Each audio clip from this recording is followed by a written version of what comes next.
सुसज्जित, गुणवत्तापूर्ण एवं बेहद किफ़ायती घर चाहिए तो चले आइए रिलायबल डेवलपर्स के पास, क्योंकि हम मकान नहीं सपनों सा सुंदर घर बनाते हैं। ओमकारेश्वर के एकात्म धाम पर आयोजित 5 दिवसीय आचार्य शंकर प्रकटोत्सव के अंतिम दिन मध्य प्रदेश के मुख्यमंत्री डॉक्टर मोहन यादव, आचार्य महामंडलेश्वर अवधेशानंद गिरी, इस्कॉन के डायरेक्टर गौरांग दास सहित अन्य संत एवं गणमान्य नागरिक हिंदू 8.5% बौद्ध और उनके विभिन्न विचार और उसके अंतर्गत भी बहुत सारे कई पंथों के बीच मतभेद जब चलता है, कलह उठता है, तब फिर लोगों के मन में। इस अवसर पर देश भर से आए शंकर दूतों को दीक्षा दी गई। शंकराचार्य जी ने ओमकारेश्वर में शिक्षा ग्रहण की थी।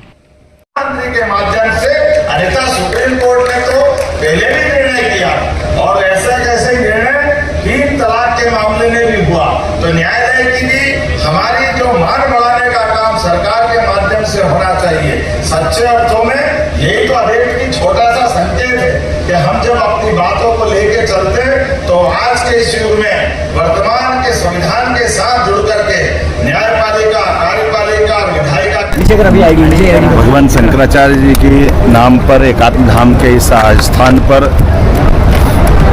परम पूज्य अवधेशानंद जी महाराज साहब, जूना पीठाधीश्वर और संत वृंद के साथ हमने सुबह से आज बिल्कुल एक अलग प्रकार के आध्यात्मिक लेकिन भगवान शंकराचार्य जी के विविध पक्षों को लेकर विस्तार से यह आयोजन हुआ है। हम सब जानते हैं एकात्म धाम ये हमारे उस अद्वैत के सिद्धांत का ही एक तरह से प्रतिरूप है, जिस आधार पर हम अपनी उस सनातन संस्कृति की ध्वजा लेकर के संसार के सामने भारत सिंगा तान के खड़ा है। हम इसके सारे प्रकल्पों को लेकर के गंभीर हैं, एक एक करके वो सारे प्रकल्प समाज के सामने आएंगे और आध्यात्मिक चेतना से मानव जीवन में बदलाव ला करके सरकार सबके साथ, सब माननीय यशस्वी प्रधानमंत्री का सबका साथ, सबका विकास, सबका विश्वास, सबके प्रयास के संकल्प पे आगे बढ़ेगी। मेरी अपनी ओर से खूब बधाई। बताइए, यहाँ पर जो एकात्म धाम बना हुआ है और जो कार्यक्रम उसको लेकर के आपका क्या सोचना है? एकात्म धाम बहुत एक महत्वपूर्ण पड़ाव है, जहाँ पर लोग आकर अपने आध्यात्मिक चिंतन के माध्यम से अपने विचारों को, शंकराचार्य जी कई आचार्य जो उन्होंने विचार दिए हैं, उन विचारों को स्वीकार करके अपने विकारों से मुक्त होकर विवेक को तैयार करके उस विवेक शक्ति के आधार पर अपना व्यक्ति निर्माण करें, जिससे व्यवस्था सुधरे विश्व भर में। तो मैं मानता हूँ विश्व के सामने एक बहुत बड़ी चुनौती, खासकर भारत में आतंकवाद की एक समस्या जी और भारत कहीं ना कहीं युद्ध के मुहाने पर है। इसे लेकर के संत समाज का क्या?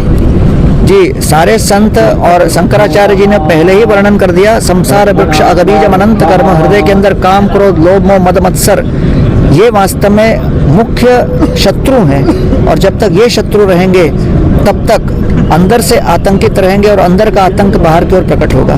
इसलिए मंत्रों के उच्चारण से, साधना के माध्यम से और इन शास्त्रों के समन्वय से हम इस आंतरिक काम, क्रोध, षड रिपुओं से मुक्त होंगे, तब जाकर दूसरों को रिपु या शत्रु के रूप में देखना बंद करेंगे। लेकिन जो पाकिस्तान या आतंकी जिस तरीके से हरकतें कर रहे हैं, क्या लगता है आपको, क्या कुछ आगे की क्या परिस्थितियाँ बनती हैं? देखिए, व्यक्तिगत और सामाजिक दृष्टि से और राजनीतिक दृष्टि से इस प्रकार के आतंकवादी की घटनाओं की घोर निंदा होनी चाहिए।